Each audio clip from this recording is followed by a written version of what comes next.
صلی اللہ رسول اعوذ باللہ من الشیطان الرجیم بسم اللہ الرحمن الرحیم. خواتین و حضرات، روحانیت کے بارے میں جیسے آپ کو معلوم ہے کہ بہت سی مسکنسیپشنز، مس انڈرسٹینڈنگز اور بے پناہ قسم کی خوش فہمیاں اب مسلمانوں میں پائی جاتی ہیں. اس کے اور بہت سے فیکٹرز ہیں، لیکن ایک جو بہت بڑا فیکٹر ہے وہ ہے ان کتابوں کا جو مختلف اولیاء کرام کے مریدوں نے ان کے مرنے کے بعد لکھی. Somehow or the other وہ سب کی سب کتابیں مختلف اولیاء کرام کی مختلف کرامات پر مبنی ہیں یا ان کے مستجاب الدعوات ہونے کے بارے میں ہیں. کچھ ایسی کتابیں بھی ہیں جو ایک دوسرے کی مسابقت میں لکھی گئیں. اگر کسی صاحب نے اپنے مرشد کے بارے میں لکھا کہ وہ 2 فٹ ہوا میں پرواز کرتے تھے تو دوسرے صاحب نے اپنے مرشد کو 5 فٹ پرواز کروا دی. وہ بڑھتے بڑھتے کہیں سے کہیں معاملہ جا نکلا. یہ بات غالباً یہاں میں پہلے بھی عرض کر چکا ہوں یہی کہ ان کتابوں میں ہم نے اولیاء اکرام کو مافوق الفطرت چیزیں بنا کے پیش کر دیا، جبکہ ایسا ہے نہیں. یہ جتنے بھی اولیاء اکرام ہیں یہ اصل میں ہم ہی جیسے انسان ہیں. اللہ کے اتنے ہی وہ محتاج ہیں جتنے ہم. اللہ تعالیٰ کے حکم کے تابع وہ بھی اتنے ہی ہیں جتنے کوئی ایک عام انسان. فرق جہاں آتا ہے وہ یہ ہے کہ یہ وہ لوگ ہیں جنہوں نے اپنی تمام عمر اللہ تعالیٰ کی اطاعت میں گزار دی، اپنے خواہشات کو، اپنے تمناؤں کو، اپنے ارادوں کو اللہ کے حکم کے تابع کر دیا. ہر وہ چیز جو ان کے نفس نے چاہی اس کو انہوں نے رد کر دیا. اس طرز عمل کے نتیجے میں ان لوگوں میں بے پناہ قسم کا توکل پیدا ہوا، اور اس توکل کے نتیجے میں انہیں اللہ کی دوستی اور رب تعالیٰ کا قرب حاصل ہو گیا. جس انسان کو اللہ کا قرب حاصل ہو جائے رب تعالیٰ اس کی کہی ہوئی باتوں کو پورا کر دیتا ہے، لیکن اس سے یہ مت سمجھیے گا کہ اس کی کہی ہوئی ساری باتیں پوری ہو جاتی ہیں. یہ صرف رب ہے، جو وہ چاہتا ہے وہ ہو جاتا ہے. کسی انسان کو یہ سزاوار نہیں ہے. اولیاء اکرام کی بھی صرف وہ باتیں پوری ہوتی ہیں جو اللہ کے گریٹر ڈیزائنز میں فٹ ہو رہی ہوتی ہیں. اسی لیے آپ صلی اللہ علیہ وسلم نے یہ فرمایا تھا کہ خلاف فطرت کی گئی دعائیں قبول نہیں ہوتی. اولیاء اکرام کے احوال اگر ہم پڑھیں تو عام طور پر اولیاء اکرام کی ذاتی زندگی خاصی کربناک ہوتی ہے. تو اگر یہ درست ہو کہ ولی اللہ جو چاہتا ہے وہ ہو جاتا ہے تو ان کی اپنی ذاتی زندگی کبھی اتنے کربناک نہ ہو، ان کے بچوں پر کبھی کوئی مشکل وقت نہ آئے، کوئی مصیبت نہ پڑے. لیکن عجیب بات یہ ہے کہ اولیاء اکرام کا خاندان، امیڈیٹ فیملی، وہ عام طور پہ مشکلات کا شکار رہتی ہے.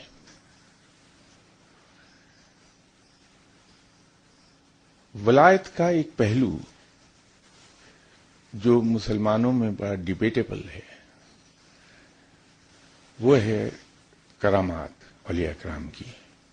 جیسے میں نے شروع میں عرض کیا کہ کرامات کو بڑھا چڑھا کر اور ہائی لائٹ کر کے کتابوں میں بیان کیا گیا، اور رفتہ رفتہ وہ چیز ہمارے ذہنوں میں نقش ہو گئی، اور ہم نے ولایت اور کرامات ان دونوں کو لازم و ملزوم بنا دیا کہ یہ ایک دوسرے کا لازمی حصہ ہیں.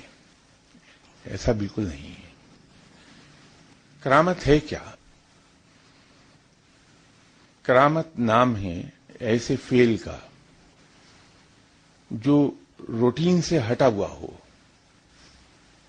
جس طرح معاملات چل رہے ہیں اس سے ذرا سا ہٹا ہوا فعل کرامت کہلاتا ہے. اب اس کرامت کے دو پہلو ہیں. ایک تو کرامت کا سرزد ہونا، اور دوسرا پہلو ہے لوگوں پر اس کا اثر انداز ہونا. کرامت اگر اس طرح سے سرزد ہو کہ وہاں کوئی موجود نہیں تو کرامت کرامت نہیں رہتی، اس لیے کہ وہ اثر انداز نہیں ہو رہی کسی پر. اور کرامت سب لوگوں پر یکساں اثر انداز نہیں ہوتی، یا یوں کہیے کہ سب لوگوں کے ریئیکشنز کسی کرامت کے سرزد ہونے پر یکساں کبھی نہیں ہوتے، وہ ویری کرتے ہیں. کچھ لوگ امپریس ہو جائیں گے اس کرامت سے، کچھ اس کی قرید میں پڑیں گے کہ اس کی لاجک کیا ہے، کچھ اسے آؤٹ رائٹلی ریجیکٹ کر دیں گے، کچھ اسے شعبدہ بازی پر معمول کر لیں گے. سو آن سو فورتھ. اس طرح کے ریئیکشنز مختلف لوگوں کو مختلف ہوتے ہیں. لیکن کرامت بذات خود جب وہ سرزد ہوتی ہے تو جو ریئیکشنز وہ انووک کرتی ہے وہ بذات خود بہت امپورٹنٹ ہیں. ہمارے یہاں جس چیز سے ہمارے علماء کرام اور اولیاء کرام گھبراتے ہیں وہ لوگوں کی کوشچننگ ہے. ہم ویسے بھی بحیثیت قوم کے بھی کوشچن سے گھبراتے ہیں. جب ہم پر کوشچنز کیے جاتے ہیں تو ہم عام طور پر ریئیکٹ کر جاتے ہیں، جبکہ ایسا ہونا نہیں چاہیے. اگر علم پر یا کسی سبجیکٹ پر ہماری گرفت مضبوط ہے، ہمارے پاس، میں یہ تو نہیں کہتا کہ مکمل علم ہے کیونکہ مکمل ہو نہیں سکتا، لیکن اس سبجیکٹ پر کافی دسترس حاصل ہے ہمیں، تو پھر ہم ریئیکٹ نہیں کریں گے کبھی، بلکہ کوشچنز کو ہم ویلکم کریں گے، کیونکہ کوشچن کرنے والا تو سیکھتا ہی ہے، لیکن کوشچن کا جواب دینے والا بھی سیکھ رہا ہوتا ہے. یہ کرامات دکھائی نہیں جاتی بلکہ سرزد ہو جاتی ہیں. کرامات ہمیشہ انسیڈنٹل ہوتی ہیں، کبھی پلانڈ نہیں ہوتی، کیونکہ اگر پلانڈ ہوں تو پھر ولی اللہ کے لیے ذلت کا باعث بن جاتی ہے، رسوائی ہوتی ہے اس سے. لیکن جو انسیڈنٹل ہوتی ہیں وہ لوگوں کے ذہنوں کو کھولتی ہیں، اور خاص طور پہ وہ لوگ جو کسی کرامت کو لاجک پر پرکھنا چاہتی ہیں یا کرامت کو وہ شعبدہ بازی جانتے ہیں. کیونکہ یہی وہ لوگ ہیں جو بہت سے سوالات کے ساتھ سامنے آئیں گے، اور ان سوالوں کے جب جواب دیے جائیں گے تو ہر سننے والے کے علم میں بے پناہ اضافہ ہوگا. ہمارے یہاں بڑے بڑے جید اولیاء کرام گزرے ہیں مسلمانوں میں گزشتہ 1400 سال میں، اور ولایت میں جناب حضرت شیخ عبد القادر جیلانی رحمۃ اللہ علیہ غوث العظم کہلاتے ہیں. ان کا درجہ بہت بلند ہے. کرامات جناب حضرت پیران پیر غوث العظم دستگیر صاحب کی بے پناہ مشہور ہیں. ان کی مختلف کرامات مختلف کتابوں میں لکھی ہیں. نتیجہ یہ ہوا کہ ان کرامات کو پڑھتے پڑھتے ہم لوگ یہ سمجھے کہ ولی اللہ وہ ہوتا ہے جس کی دعائیں قبول ہوتی ہوں اور جس سے کرامات سرزد ہوتی ہوں. جبکہ حقیقت اس کے بالکل برعکس ہے. ولی اللہ کا مطلب ہی اللہ کا دوست ہے. اس کے اندر کہیں دعاؤں کے قبول ہونے اور کرامات کے سرزد ہونے کو کوئی دخل نہیں ہے. ہر وہ آدمی جو اللہ کی بتائی ہوئی راہ پہ چلتا ہے اس پہ مکمل بھروسہ کرتا ہے. ایمان تو سبھی ہم رکھتے ہیں لیکن مکمل بھروسہ کرتا ہے. وہ اللہ کا قرب حاصل کر لیتا ہے, اللہ کی دوستی حاصل کر لیتا ہے. اور اللہ پر کسی کا کتنا بھروسہ ہے یہ عام حالات میں پتہ نہیں چلتا. اس وقت پتہ چلتا ہے جب اس شخص پر کوئی مشکل وقت آن پڑتا ہے, جب وہ مصیبت میں ہوتا ہے, پھر وہ کیسے ری ایکٹ کرتا ہے وہ ظاہر کر دے گا کہ اس شخص کو اللہ پر بھروسہ کتنا ہے. ایک زمانے میں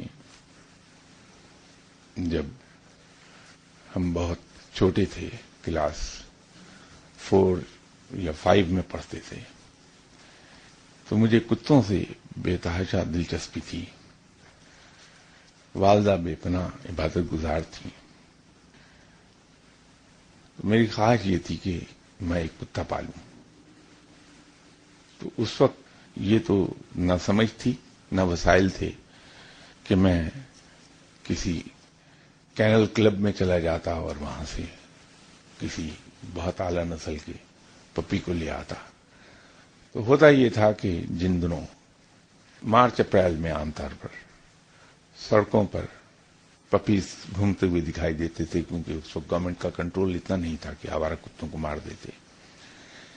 تو ہم لڑکے جو کلاس 4 5 میں پڑھتے تھے اسکول سے گھر آتے ہوئے دیکھتے تھے, تو سنی سنائی باتوں پر بیس کر کے ہمارے ذہن میں ایک کنسیپٹ تھا کہ ایسا پپی جس کا سر بڑا ہے اور اس کی مزل چھوٹی ہے, اس کا منہ چھوٹا ہے اور اس کے پاز بڑے ہیں, پنجے, اور بون سٹرکچر ہیوی ہے, تو ہم یہ کہتے تھے کہ یہ بہت اچھی نسل کا ہے.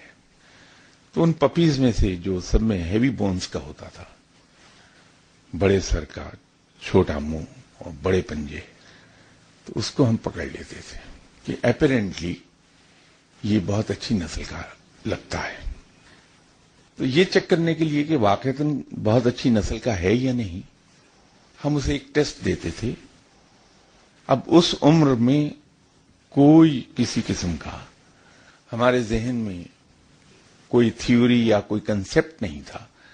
وہ تو اس عمر میں آ کے یہ پتا چلا کہ ہم تو وہ بہت جینیس لوگوں والا کام کر رہے تھے اس عمر میں, اپنی لا علمی میں, کہ اس پپی کو اس کے کان کے 2 کونوں سے پکڑ کے ہوا میں سسپینڈ کر دیتے تھے.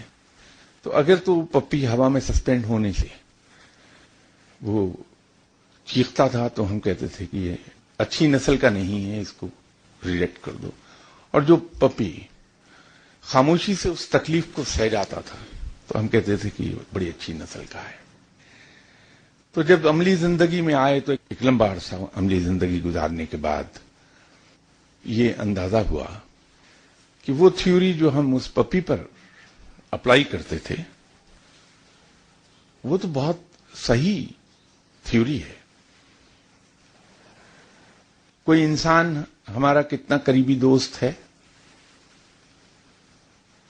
کتنا اعلی ظرف ہے, کتنا خاندانی ہے, اس کا ہمیں کبھی پتہ نہیں چلتا. توقع کہ کبھی ہمارے ہاتھوں اس شخص کو ایک بڑا غم دیکھنے کو مل جائے, اس شخص کا کوئی بہت بڑا نقصان ہمارے ہاتھوں ہو جائے, یا اس کو بہت شدید ذہنی تکلیف ہمارے ہاتھوں پہنچ جائے. اس کے جواب میں وہ کیسے ری ایکٹ کرتا ہے اس سے فیصلہ ہو جائے گا کہ یہ انسان کتنے بڑے ظرف کا ہے, اس کی رگوں میں خون کون سا ہے. یہ یاد رکھیے کہ اگر کوئی شخص باظرف ہے، خاندانی ہے، تو آپ سے پہنچنے والی بڑی سے بڑی تکلیف، بڑے سے بڑے نقصان اور بڑے سے بڑے صدمے کو وہ خندہ پیشانی سے سہ جائے گا اور لوگوں کے پاس اس کا ذکر بھی نہیں کرے گا کبھی. اسی طرح کوئی انسان کتنا متوکل ہے اس کا اس وقت پتہ چلتا ہے جب وہ کسی بڑی مشکل میں گھر جائے یا اس کے معاملات ڈولڈرمز میں چلے جائیں. پھر وہ کیسے ری ایکٹ کرتا ہے جب اس کے ایسے کام نہ ہو رہے ہوں جس کو اپیرنٹلی وہ یہ سمجھتا ہے اپنی عقل کے مطابق کہ ان کاموں کے نہ ہونے سے میں تباہ ہو جاؤں گا. پھر وہ کیسے تڑپتا ہے یا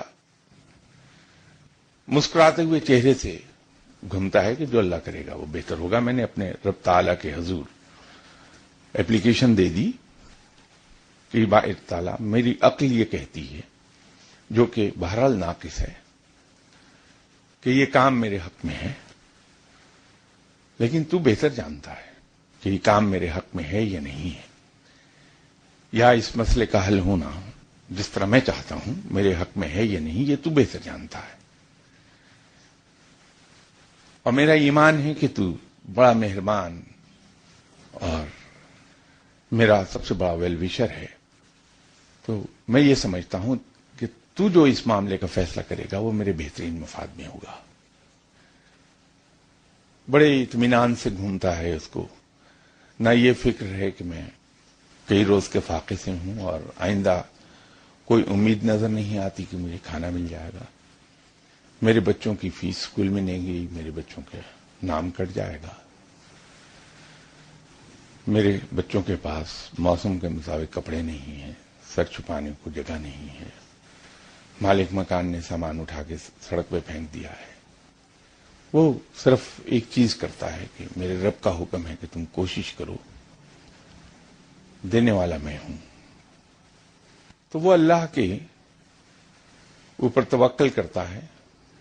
جو کچھ اللہ تعالیٰ نے اسے ذہنی اور جسمانی صلاحیتیں عطا فرمائی ہیں ان کے مطابق کوشش کر لیتا ہے اور مطمئن ہو کے بیٹھ جاتا ہے کہ میں نے اپنی کسی کوشش کر لی، میرا رب جو کرے گا وہ بہت بہتر ہوگا. یہ وہ لوگ ہیں جو متوکل ہیں، یہ وہ لوگ ہیں جن کو رب تعالیٰ پر واقعی ہی بھروسہ ہے، صرف زبانی نہیں. زبان سے تو شاید سب سے بڑا دائی میں ہوں گا کہ میرے رب پہ بڑا بھروسہ ہے، لیکن ابھی اگر میری انگلی میں ایک سوئی چبھ جائے تو آپ میرا رونا پیٹنا دیکھیے کہ کیسے میں چلاتا ہوں. تو اولیاء کرام در حقیقت ولی اللہ اس لیے بنتے ہیں کہ وہ رب کے ہر فرمان کی انسانی حد تک، ممکن حد تک، جہاں جو ہیومنلی پاسبل ہے، وہ اللہ کی فرما برداری کرتے ہیں. 100% تو سوائے آپ صلی اللہ علیہ وسلم کے شاید کسی سے بھی نہیں ہو پاتی، لیکن جس حد تک ہیومنلی پاسبل ہے وہ کرتے ہیں اور پھر اپنے رب پہ بھروسہ کرتے ہیں. وہ متوکل ہیں، اور جو متوکل ہے وہ سونر اور لیٹر اللہ کا دوست ہو جاتا ہے، اللہ اسے اپنا دوست کر لیتا ہے. شیخ عبد القادر جیلانی رحمۃ اللہ علیہ صاحب کا ذکر ہو رہا تھا، تو آپ کی ایک کرامت جو زیادہ عام نہیں ہوئی وہ میں سنا دوں کہ ہم لوگ اس چیز کے بہت دل دادا ہیں کہ اولیاء کرام کی کرامات سنی جائیں، ان کے مستجاب الدعوات ہونے کے قصے سنے جائیں، کہ اس سے ہمارے دل کو ڈھارس ہوتی ہے کہ بوقت ضرورت ہم اس ولی اللہ کے پاس جا کے دعا قبول کروا لیں گے اپنی، اور یا کوئی کرامت سرزد ہو جائے گی اس سے. وہ اور بات ہے کہ اس نیت سے جب آپ ولی اللہ کے پاس جاتے ہیں تو کچھ ہوتا ہی نہیں. 555 ہجری میں سفر کا مہینہ تھا اور غالباً شاید اس کی 3 تاریخ تھی، 3 صفر 555 ہجری۔ شیخ عبد القادر جیلانی رحمۃ اللہ علیہ اپنے معتقدین کے حلقے میں تشریف رکھے ہوئے تھے، تو سڈنلی بغیر کچھ کہے اٹھے، اور یہ تو شاید آپ سب کے علم میں ہوگا کہ جناب حضرت پیران پیر غوث اعظم دستگیر صاحب بڑا فاخرانہ لباس پہنتے تھے، بہت خوش لباس اور مہنگا قیمتی لباس پہنتے تھے۔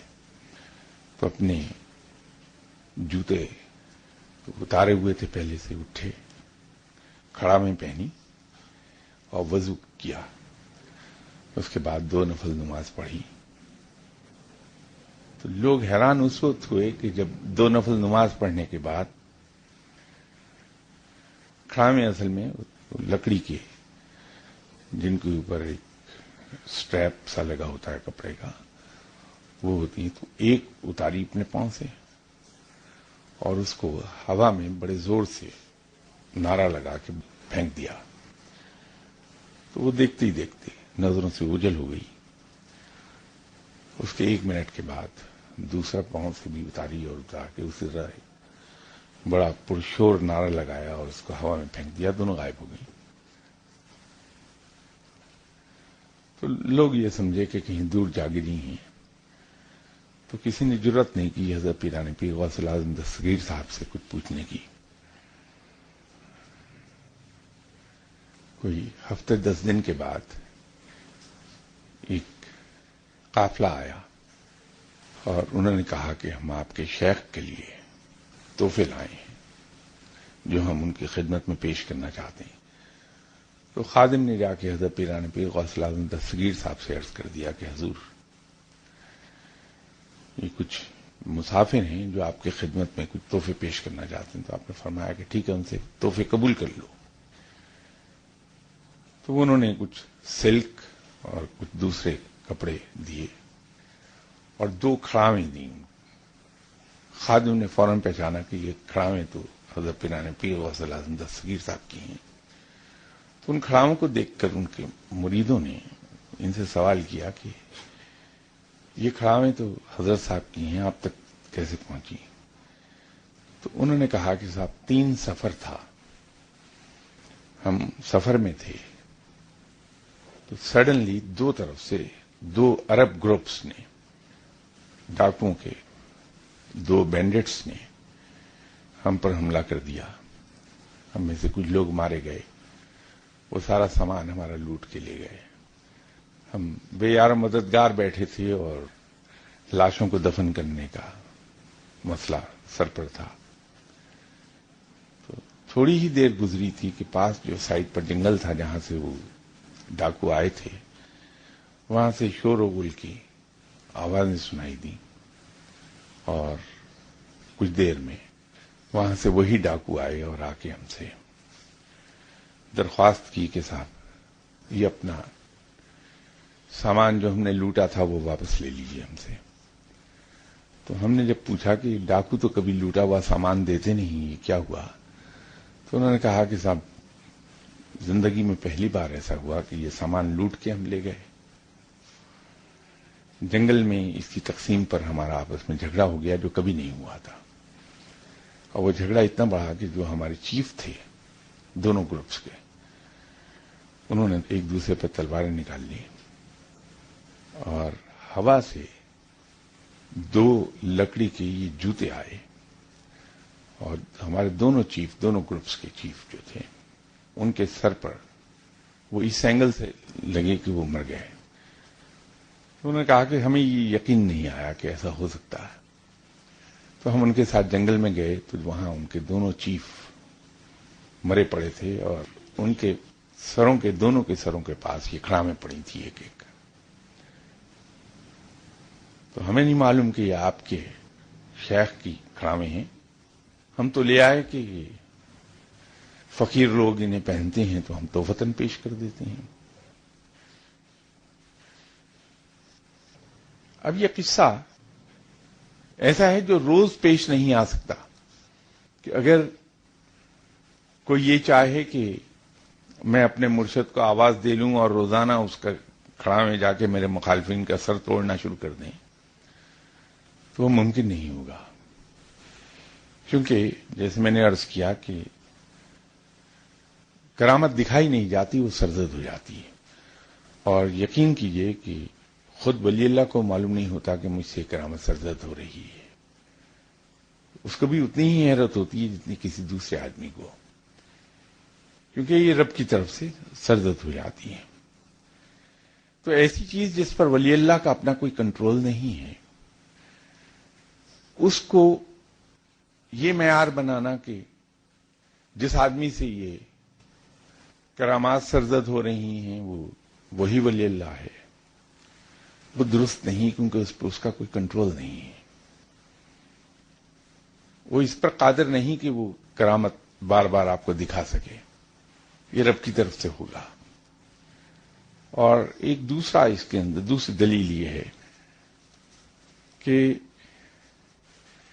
کرامات تو نان مسلمز کے جو نیک لوگ ہیں، نان مسلمز میں یہودیوں میں بہت ہیں، ان کے جو کہان ہیں وہ اس میں بڑے مشہور ہیں. پھر عیسائیوں میں راہب ہیں جو جن سے سرزد ہوئی ہیں کرامات. یہ اور بات ہے کہ جس سے ایک آتھینٹک کرامت سرزد ہو جائے تو عیسائیوں میں ایک بورڈ ہے، وہ اس بورڈ میں کرامت کو پٹ اپ کر دیا جاتا ہے، اور وہ بورڈ ان کی اس کرامت کو ایگزامن کرتا ہے ہر اینگل سے. اور اگر وہ مطمئن ہو جائیں کہ یہ واقعی سے کرامت سرزد ہوئی ہے تو اسے سینٹ کا لقب مل جاتا ہے. اس لیے بہت سے لوگوں کے بارے میں جب آپ عیسائیوں کے بارے میں پڑھتے ہیں تو آپ ان کے ساتھ سینٹ لگا ہوا دیکھیں گے. یہ وہی لوگ ہیں جن سے زندگی میں ایک آدھ بار کوئی کرامت سرزد ہوئی. ہندو سادھو ہیں. ایک قصہ تو آپ نے جناب داتا گنج بخش رحمۃ اللہ علیہ صاحب سے مقابلے کا سنا ہوگا، بہت عام ہوا وہ. یہ اور بات ہے کہ نان مسلم سے اگر کوئی خرق عادت حرکت سرزد ہو جائے، جسے عرف عام میں ہم کرامت کہتے ہیں، تو اس کے لیے لفظ استدراج استعمال کیا جاتا ہے. مسلمان ولی اللہ سے کرامت سرزد ہو تو وہ کرامت ہے، اور نان مسلم سے سرزد ہونے والی کوئی بھی خرق عادت چیز استدراج کہلاتی ہے.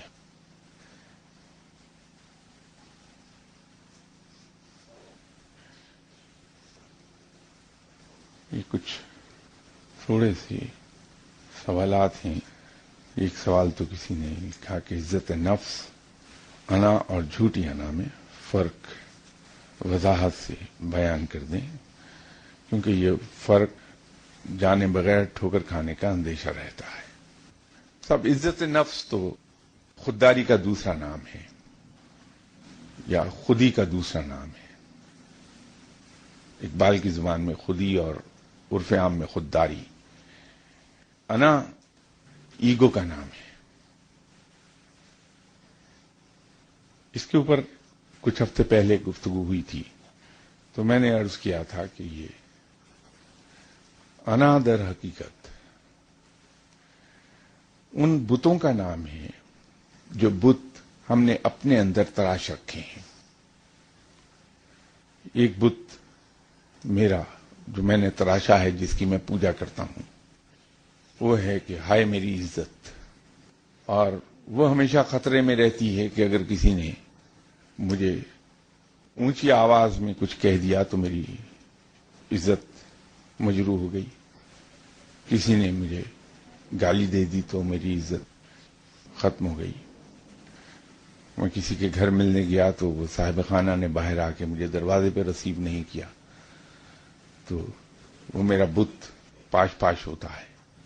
اور یہ جو بت ہم نے پال رکھے ہیں، تراش رکھے ہیں اپنے اندر، اس کے بارے میں ہم بڑے سینسیٹیو ہوتے ہیں.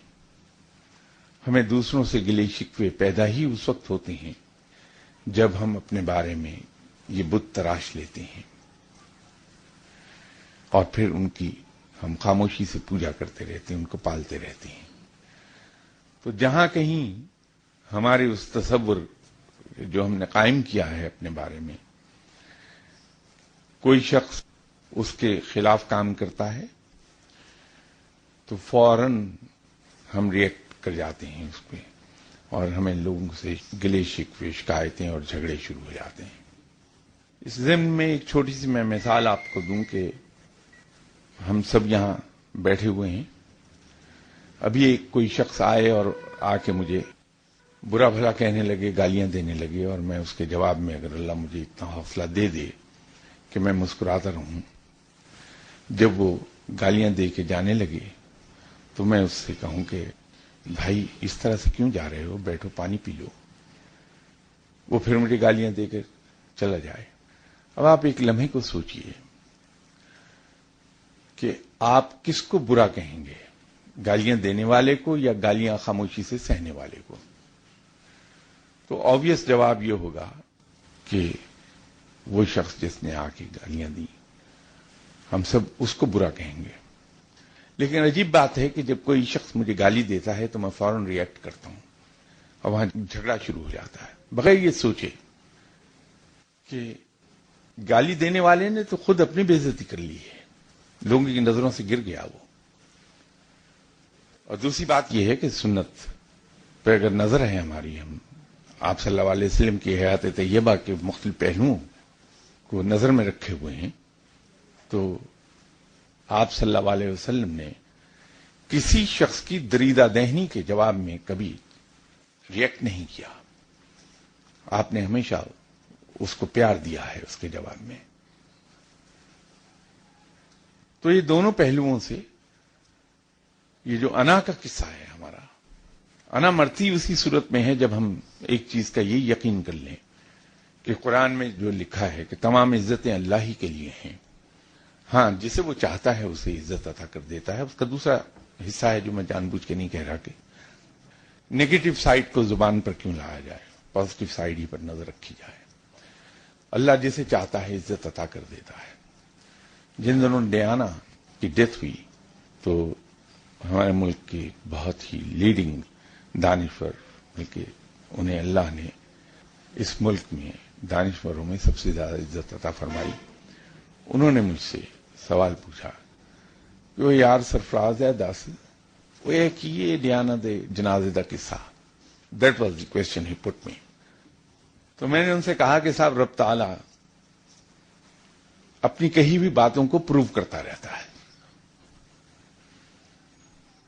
ڈیانا جو مرنے سے ایک لمحہ پہلے پلے گرل تھی اور اس کے تعاقب میں تھے فوٹوگرافرز کے، اس کے مختلف پوز لے لیں اور اس کا کوئی ایسا سین کیپچر کر لیں جو ان کے اخبار یا میگزین کی سیل کو کئی گنا بڑھا سکے۔ ایک لمحے کے بعد مرتے ہی وہ ہیرو بن گئی، اور ایسی ہیرو بنی کہ اس کو اللہ نے اتنا بڑا جنازہ عطا کر دیا جو مدر کوئن کو بھی نصیب نہیں ہوا۔ یہ رب نے اپنی اس آیت کو پروو کیا کہ سب عزتیں اللہ ہی کے لیے ہیں، ہاں جسے چاہتا ہے وہ عزت عطا کر دیتا ہے۔ تو اگر ہمیں یہ بات سمجھ میں آ جائے کہ اگر اللہ مجھے عزت عطا کرنا چاہے گا تو پوری کائنات مل کر بھی اگر مجھے بے عزت کرنے کی کوشش کرے تو میری عزت پر حرف نہیں آ سکتا۔ اگر یہ ایمان بن گیا، یا اس کو مختصر لفظوں میں یوں کہہ لیجئے کہ اگر ہمارا ایمان یہ ہو گیا کہ میرے رب اگر مجھے عزت دیتا ہے تو کسی کی کیا مجال کہ میری اس عزت کو خراب کر سکے، تو پھر یہ انا خود بخود ختم ہو جاتی ہے۔ پھر کوئی ہمیں اگر کسی کے گھر جائیں تو وہ جوتوں میں بٹھا دے، آرام سے بیٹھ جاتے ہیں۔ اب اس بات کے بعد آپ کو فقیروں کا ایک رویہ سمجھ آ جائے گا کہ ان کو آپ کہیں بٹھا دیجئے جو اولیاء کرام ہیں، عرف عام میں فقیر کہلاتے ہیں، اولیاء کرام کو جوتوں میں بٹھا دیجئے، ان کو بے تحاشا عزت دے دیجئے، اس کو گالیاں دے کے دھکے دے کے گھر سے نکال دیں، اس کو کوئی گلہ ہی نہیں ہوتا کسی سے، صرف اس لیے کہ اس کا بڑا پختہ ایمان ہے کہ میری عزت اور ذلت میرے رب کے ہاتھ میں ہے، اور جب میرا رب مجھے عزت دینا چاہے گا تو کسی کی مجال نہیں کہ اسے روک سکے۔ اور اگر رب اس کے اپوزٹ میرے ساتھ سلوک کرنا چاہے گا تو ساری دنیا مل کر بھی مجھے عزت نہیں دے سکتی. یہ بہت آسان چیز ہے اپنی انا کو کچل دینے کے لیے. یہ تصور پختہ ہو جائے ذہن میں ہمارے. خودداری بہت اچھی چیز ہے. مومن میں خودداری بے پناہ ہوتی ہے. وہ جو حدیث آپ صلی اللہ علیہ وسلم کی ہے کہ اوپر والا ہاتھ نیچے والے ہاتھ سے بہتر ہے، یا اس کو آسان لفظوں میں لوگوں نے ٹرانسلیٹ یوں کیا کہ دینے والا ہاتھ لینے والے ہاتھ سے بہتر ہے. جب انسان کسی سے سوال کرتا ہے تو اس کی عزت نفس مجروح ہوتی ہے. اور جس شخص میں خودداری ہے، اگر حالات کے ہاتھوں مجبور ہو جائے اور اس کو کسی سے مدد قبول کرنی پڑ جائے تو اپنی اس خودداری کے ہاتھوں وہ دن میں کئی بار مرتا ہے اور کئی بار جیتا ہے. وہ اپنا کام دوسروں کو کہہ نہیں سکتا کہ میرا یہ کام کر دو. سفارش اپنے لیے نہیں کر پاتا کیونکہ یہ اس کی خودداری اور عزت نفس کے منافی ہے. یہ بات وہ بھوکا بیٹھا رہ جائے گا لیکن کسی کے سامنے جا کے ہاتھ نہیں پھیلائے گا. اولیاء کرام فاقوں سے بیٹھے رہتے ہیں لیکن دوسروں کے سامنے ہاتھ نہیں پھیلاتے. ان کی عزت نفس سٹرونگ ہوتی ہے. انا نہیں، عزت نفس، اور اس کا انعام رب سے انہیں ملتا ہے. تو انا میں اور خودداری میں یہ فرق ہے.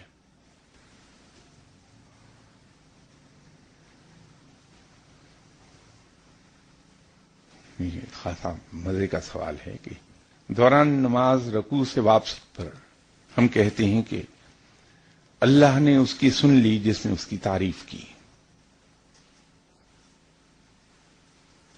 برائے کرم اللہ کی تعریف جس کا یہاں حوالہ دیا گیا ہے اس کی وضاحت کر دیں کہ کیا یہ نماز کے بعد کی تسبیحات ہیں؟ صاحب، نماز کی تو ابتدا ہی ہم تعریف سے کرتے ہیں، بلکہ اس سے ایک قدم آگے جاتے ہیں کہ ہم اقرار کرتے ہیں. جب نیت کرتے ہیں ہم، اس کے بعد جو پہلا رکن ہم ادا کرتے ہیں وہ اللہ اکبر، اور ہاتھ ہمارے کان تک یوں جاتے ہیں. ہم نے کبھی اس پہ غور کیا کہ جو ہم ہاتھ اٹھا کے یہاں تک لے جاتے ہیں اللہ اکبر، یہ اللہ اکبر کے سلسلے میں ایک احتیاط میں عرض کر دوں. یقیناً آپ کو مجھ سے بہتر پتا ہے لیکن بس یوں ہی دل میں آئی کہ میں آپ کے سامنے بیان کر دوں. اللہ کو لمبا کیجیے، اللہ، جیسے اذان میں ہم اللہ کہتے ہیں، لیکن اکبر کو اتنا ہی مختصر کر دیجیے، کیونکہ اگر اکبر کو ہم لمبا کریں گے تو اس کے نیگیٹو ایفیکٹس آئیں گے بہت. تو اللہ اکبر، تیزی سے اکبر کہہ دیجیے. یہ ہم اقرار کر رہے ہیں اللہ تعالی کا، اور اس ایک بات میں کہ ہم نے کان تک ہاتھ اٹھائے اپنے اور اللہ اکبر کہا، وہ صرف رب کی بڑائی کا اقرار نہیں کیا ہم نے، صرف اللہ کی بڑائی کا اعلان نہیں کیا ہم نے، بلکہ ہم نے گواہی دی ہے اس بات کی، اور اپنے باڈی لینگویج سے ظاہر یہ کیا کہ وہ اتنا بڑا ہے کہ ہم اس کے سامنے ہاتھ اٹھا دیے ہم نے. یہ شکست کا اعلان ہوتا ہے جب کوئی شخص کسی کے سامنے ہاتھ اٹھا دے، ہاتھ کھڑے کر دے، تو ہم اس کے سامنے یہ ہاتھ کھڑے کر رہے ہیں. پھر ہمارے یہاں جو ایک ایکسپریشن ہے وہ یہ ہے کہ کسی چیز کو بہت بڑا ظاہر کرنے کے لیے ہم کان کو ہاتھ لگا تو یہ انگوٹھے کان کی لو کو ٹچ کر رہے ہوتے ہیں ہمارے، تو ہم یہ کہہ رہے ہوتے ہیں کہ اللہ اتنا بڑا ہے کہ اس کی تعریف بیان ہی نہیں کی جا سکتی، کہ میری توبہ کہ رب اتنا بڑا ہے. یہ ایکسپریشن وہ ہے ہمارا. دوسری چیز یہ ہے کہ جس طرح فوج میں جو سیلوٹ کیا جاتا ہے، فورسز میں کسی ملک کی بھی ہوں، ہاتھ کو کھول لیتے ہیں. وہ اور بات ہے کہ کسی جگہ ہاتھ کو اس طرح شو کیا جاتا ہے، کسی جگہ یوں کیا جاتا ہے، لیکن ہاتھ دکھا رہے ہوتے ہیں ہم. مقصد یہ ہے کہ ہمارے ہاتھ خالی ہیں، ہم دوستی کے جسچر سے تمہاری طرف آ رہے ہیں. یہ جو سیلوٹ ہے یہ در حقیقت عزت کا اور دوستی کا جسچر ہے جو ہم دکھاتے ہیں کہ ہاتھ ہمارا خالی ہے بالکل. تو ہم دوستی کے جسچر سے ہم آگے بڑھ رہے ہیں. تو یہ جو ہم ہاتھ اٹھاتے ہیں یہ بھی اسی کا حصہ ہے. تو ایک رکن ادا کرتے ہوئے کتنی چیزوں کا اقرار کر لیا ہم نے. پھر جب ہم رکوع میں جا رہے ہوتے ہیں تو ہم کہتے ہیں اللہ اکبر.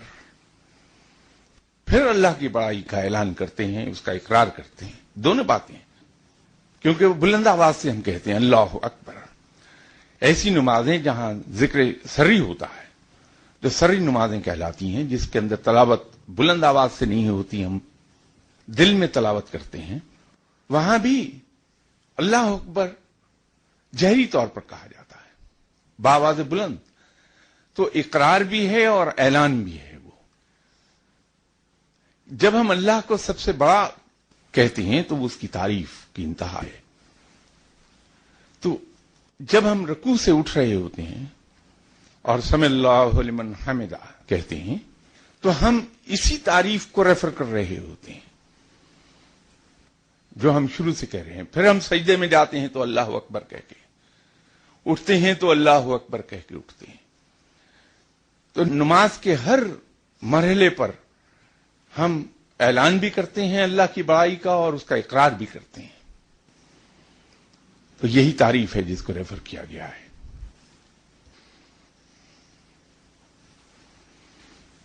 یہ کسی صاحب نے سوال 10 جولائی کا کیا, لیکن میں اپنی بیماری کی وجہ سے شاید اس کو اٹینڈ نہیں کر پایا, کہ علم لدنی میں علم کا ماخذ کیا ہوتا ہے, کیا مطلب کا علم الہام کیا جاتا ہے یا اشارہ دے دیا جاتا ہے کہ فلاں کتاب یہ. اس کا بہت تفصیل سے اسی جگہ پر میں نے جواب دیا تھا. یہ شاید لاسٹ ایئر کی شروع کے لیکچرز میں بہت تفصیل سے ہے. اس پر غالباً 2 لیکچرز 2 نشستیں تھیں 1-1 گھنٹے کی اس کے جواب پر. اگر ان نشستوں کا احوال دوبارہ سے سن لیں آپ تو بہت تفصیل سے جواب مل جائے گا. لیکن میں مختصر عرض کر دوں کہ علم کا سورس ایک نہیں ہے, اس کے فیزز ہیں, سٹیپ بائی سٹیپ اوپر جاتا ہے. خواب کے ذریعے سے اطلاع دے دی جاتی ہے, ذہن میں خیال آتا ہے, القاء اسے کہتے ہیں ٹیکنیکلی. تیسرے درجے پر الہام ہے اور چوتھے پر کشف ہے. تو یہ 4 مراحل میں انسان کو علم ملتا ہے, اور جب وہ چوتھے مرحلے پر پہنچتا ہے کشف, تو پھر چاروں چیزیں استعمال کر رہا ہوتا ہے, چاروں سورس آف نالج وہ استعمال کرتا ہے. اس کے ساتھ لنک ہیں, اسے لطائف کہتے ہیں. اس پر بھی سیر حاصل بحث اسی جگہ پر ہوئی ہے. اس پر غالباً 2-3 نشستیں ہماری صرف ہوئی تھیں جب لطائف کا تھا, کہ 7 لطیفے ہیں انسان کے جسم میں, کہاں پر کیا ہے یہ سب اور اس کا رول کیا ہے, یہاں بیان ہوا تھا. تو اگر آپ ان نشستوں کا احوال پڑھیں جس میں سورس آف نالج کا ذکر ہے تو اس کو ملا لیجئے گا اس کے ساتھ جس میں جسم کے اندر جو لطائف ہیں ان کا ذکر ہے, تاکہ معاملہ پوری طرح ذہن میں کلیئر ہو جائے. یہ 5-6 گھنٹے یہ سبجیکٹ مانگتا ہے, ورنہ میں دوبارہ ایک بار پھر سے ایکسپلین کر دیتا. اگر جن صاحب نے یہ سوال کیا ہے انہیں ان نشستوں کا احوال نہ مل پائے تو دوبارہ مجھے فرما دیں, میں ایک بار پھر انہیں ریپیٹ کر دوں گا. یہ ایک سوال ہے کہ مذہبی تجربے اور نفسیاتی مشاہدے میں کیا فرق ہے. سب مذہبی تجربہ کوئی نہیں ہوتا. مذہب ایسی چیز ہے جو معین حدود کا نام ہے, جہاں پیرامیٹرز فکس ہیں وہاں تجربہ نہیں ہوتا کبھی. وہاں صرف اوبے کیا جاتا ہے, ان کو فالو کیا جاتا ہے, آرڈرز کو, کمانڈمنٹس کو. تو تجربہ نہیں ہے وہ. ہاں، روحانیت کے اندر مشاہدہ بھی ہے، محسوسات بھی ہیں، سیر بھی ہے، اس لیے کہ وہ ڈائنامک ہے. مذہب ڈائنامک نہیں ہے، وہ ایک سرٹن کمانڈمنٹس کا نام مذہب ہے. لیکن روحانیت ڈائنامک ہے کیونکہ وہ چیز اوجل ہے، اور اللہ انعام کے طور پر کسی کو جب سیر کراتا ہے، جب تجربہ کرواتا ہے، مشاہدہ کراتا ہے، اسے محسوس کراتا ہے چیزوں کو، تو اس کا علم وسعت پاتا ہے. اس لیے یہ کہا جاتا ہے کہ مذہب فکس ہوتا ہے، روحانیت ڈائنامک ہے. تو روحانیت کے اندر تو تجربے ہوتے ہیں، مذہب میں کبھی تجربہ نہیں ہوتا. مذہب فکس ہے، وہاں صرف اسے اوبے کیا جاتا ہے. البتہ نفسیات میں مشاہدہ ہے، سائنس میں مشاہدہ ہے، تجربے ہیں، اس لیے کہ یہ علم ہم اللہ کے حکم کے تحت اپنی جد و جہد سے سیکھتے ہیں. جیسے اللہ نے کہا کہ تم غور کیوں نہیں کرتے، تو جب ہم غور و فکر سے کام لیتے ہیں تو ہم تجربات میں سے گزرتے ہیں. تو نفسیات کا علم تو انسانی علم ہے. یہ اور بات ہے کہ اولیاء کرام اس کے ماہر ہوتے ہیں، کیونکہ علم لدی احاطہ کرتا ہے تمام علوم کا.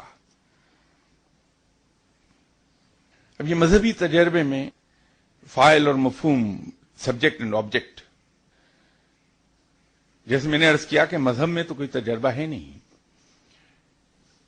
یہ تو عملیات میں سبجیکٹ اینڈ آبجیکٹ ہوتا ہے. مذہب میں تو آبجیکٹ ہی آبجیکٹ ہیں.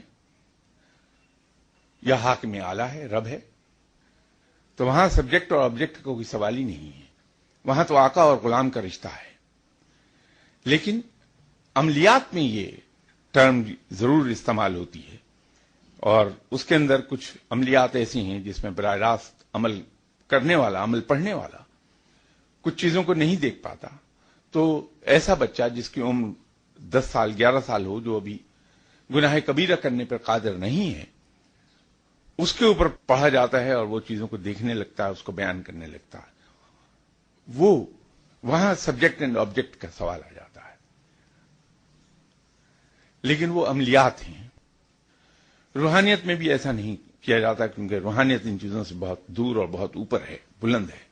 روحانیت تو صرف اور صرف اللہ تعالیٰ کے ساتھ تعلق حاصل کرنے کے لیے جو ہم عبادات کرتے ہیں، اللہ کی بتائی ہوئی قرآن پاک رب تعالیٰ کا کلام ہے، اس کلام میں سے جو ہم آیات کا ذکر کرتے ہیں، یا اللہ کے ناموں کا ذکر کرتے ہیں، یا حروف مقطعات کا ذکر کرتے ہیں، تو اللہ کا قرب حاصل کرنے کو ہے. وہ وہاں روحانیت میں بھی کہیں فاعل اور مفعول کا کوئی کنسپٹ نہیں ہے، بلکہ جو روحانی لوگ ہیں وہ عملیات کو کوئی بہت زیادہ اچھی نظر سے نہیں دیکھتے، ان سے دور رہنا چاہتے ہیں. میں معافی چاہتا ہوں، آج آپ کو 5 منٹ ایکسٹرا لے گیا. خدا حافظ.